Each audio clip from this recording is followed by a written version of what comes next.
Hi, my name is Steve. Living here in Southern California, I couldn't help but learn a hard lesson in freedom. Being raised by my father, who fought for Italy under Mussolini in World War II, I remember how he always would tell me how I took the freedoms I had for granted, and I should cherish those freedoms. Of course, growing up here, I never really gave it much thought. Now I know better. What makes America so great?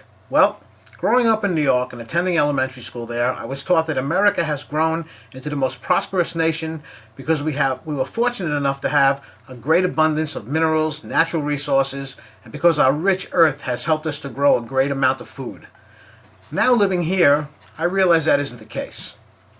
All of this part of the country, as you well know, was once a part of Mexico. Yet if you look at where our countries meet now, it's as though there's a line in the ground. On one side is wealth and the other side is poverty. Why? Here's what I have learned to be the answer to that question. Mexico is not unlike the U.S. They have a great amount of oil, vast stretches of beachfront, and great summer-like weather for most of the year. By all rights, they should be as wealthy as we are. There could be rows of hotels on the beaches. It could be one of the greatest vacation spots in the world.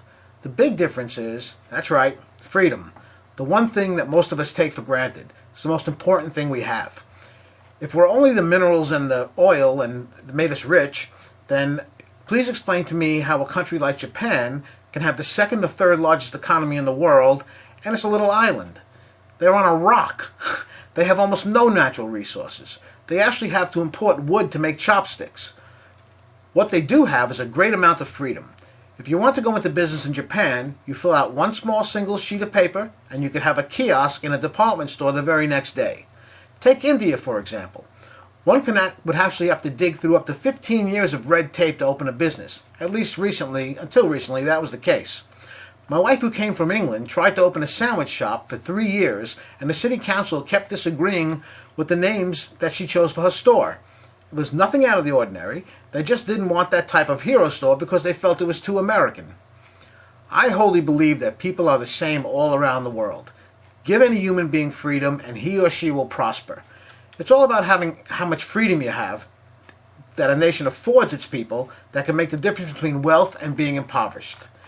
If you happen to be in high school or college, tell your teacher I'd love to dispute these ideas with them. Unfortunately, we are not teaching our children how important our freedom is, and it's time we began to do that once again. Peace.